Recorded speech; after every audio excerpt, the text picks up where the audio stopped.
Hello, well, we start with that breaking news in the last hour or so. Iran claiming to have shot down a US fighter jet over the west of the country. Iranian state media publishing pictures and videos apparently showing parts of the downed US fighter jet and one of the ejector seats as well. Now, if this is confirmed, it would be the first time since the beginning of the war that a US jet has been shot down by Iranian enemy fire. Two sources have confirmed to our American partner CBS News that an American search and rescue effort is now underway. It isn't known for sure how many crew were on board. We think two. Images posted on social media and verified by CBS News showed a refueling plane and two helicopters flying low in the region. That would be consistent with a US search and rescue mission for those two crew members, if indeed they have managed to safely eject. Earlier on, an Iranian state TV newsreader for a local channel reported that there'll be a reward, a bounty for anybody who captures the pilot or indeed the two crew alive. Let's talk to Mikey Kay, our military analyst for the BBC's Security Brief programme. Mikey, well, would indeed, if they are captured, if they're alive, if they've ejected, be a huge propaganda victory for the Iranians. But what do we know so far about this aircraft, what kind of aircraft it is and what's happened to it? Yeah, we can come to the what's called CSAR, Combat Search and Rescue operation that's going on just in a second. But let me just talk the viewers through what the F-15E Strike Eagle is. I think we've got a shot of it here. If we can just hold on that. It's a multi-role fighter, which means that it can do operations that are air-to-air. And we've seen jets like this in Iraq on what's called drone cap, drone combat air patrol. Basically, they're there to take out Shahed 136 drones, but they can also do air-to-ground as well, so they can do precision bombing and they can be used dual purpose. What's important, Ben, is that it is a two-crewed aircraft. You've got a pilot in the front and you've got what's called a WISO, a weapons systems operator, in the back. Now, what we do know is that these aircraft have deployed from RAF Lakenheath near Cambridge, and they're part of the 494th Fighter Squadron, which is part of the 48th Fighter Wing, based out of RAF Lakenheath. Now, when it comes to the debris, now open source intelligence, there was chatter on open source intelligence a few hours ago kind of breaking this, and obviously we need corroboration on it. But if we can just go back to the main jet that we've just saw, I just want to cue the viewers in to the rear of that aircraft. You can see where the LN is, it's a tail fin. And I want the viewers' eyes to be cast just above where the LN is. There's a badge which will come in and there's a red stripe. Now, if the viewer holds that thought, now if we can go to look at what the debris is that's coming out on open source intelligence channels, what you'll see is basically what looks, or striking similarity to the top half of that tail fin you've just saw on the jet. So you've got the red stripe on the top, and then you've got a badge which is USAF in Europe badge as well. So looking at that debris alone, there are striking similarities, Ben, between that and the 494th Fighter Squadron jets, the F-15s that have been deployed into the regions and have been on combat operations every day. Now, what we don't know, Ben, is how the aircraft could have come down. As I said earlier, these aircraft have been on air-to-air missions against drones. We know that 3 of them were shot down by friendly fire, Kuwaiti F-18, early on in Operation Epic Fury, or it could be a technical fault. So we don't know that. We don't know the exact geolocation of the debris, but we do have sources to say that confirmation of an F-15E being shot down has been confirmed. And normally there'd be 2 crew on board a fighter jet like that. How would they eject? What's the likelihood that they did eject? And what will they be going through now? If they have ejected, they're on the ground, they're terrified, presumably, that the Iranians are going to come and get them, and they're hoping, against hope, that the American search and rescue team will get there first. Yeah, I mean, an ejection is the last port of call, and an ejection is considered when there's been a catastrophic failure with the aircraft. So basically, the aircraft isn't flyable.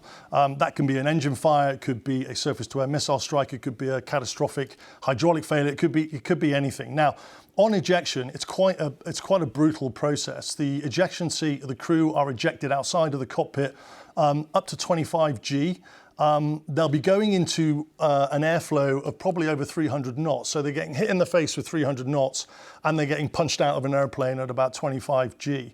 They'll have what's called restraints around their legs and potentially around their arms. So as the ejection seat comes out of the aircraft, it will pull everything in so their legs and arms aren't affected when they get out of the airplane. Now what happens is, depending on the height of the aircraft, if the aircraft is above 10,000 feet, the ejection seat with the pilot will come out, and then as it passes through 10,000 feet, there's a barometric gauge on the ejection seat that will automatically release the ejection seat. So the ejection seat falls away, and then basically the pilots will parachute onto the ground.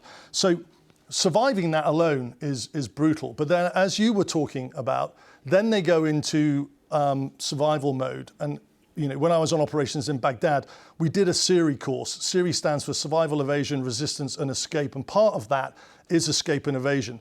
So these pilots, they'll be equipped with probably a short barrel 9mm weapon, which effectively is quite, it's not as useful as you might think against a hunter force. And what they'll be doing is they'll be going into escape and evasion mode. So they'll go to ground during the day, and they'll try and move at night. They'll have a compass on them, and they'll be heading westbound, obviously, because that's the closest border. That's assuming they're together. I guess they've got to, if there are two of them, they've got to find each other, haven't they, when they get to the ground? Right, absolutely. I mean, co-locating each other will be one thing. Moving as a team will be one thing. We don't know if they're injured. The landing can be quite severe, so they might break a leg, they might break a limb, which might make mobility really, really problematic. But I think we've got a map as well of Kazakhstan province that we can just bring up here. And when you're doing sort of investigative stuff like this, Ben, as you know, you start looking at joining the dots, and you can see the proximity of that province next to the Iraqi border. So that would make sense. Now, we spoke about combat search and rescue earlier on. The crew will have in their jacket a beacon. It's called a PRC 112. And as soon as that ejection happens, that beacon will start transmitting their location and alert the combat search and rescue crews straight away. Now, it's highly likely that will be encrypted for obvious reasons, so the Iranians can't track it, but that beacon does have an emergency non-encrypted frequency as well, but it'll likely be an encrypted bleep on the screen. So what does that do? That then initiates what's called combat search and rescue. Combat search and rescue will be on 24/7 standby because these jets are doing 24/7 operations. And that will likely involve what's called a couple of HH-60 Jolly Green 2 helicopters. I think we can show the viewers a picture of the, yeah, there we go.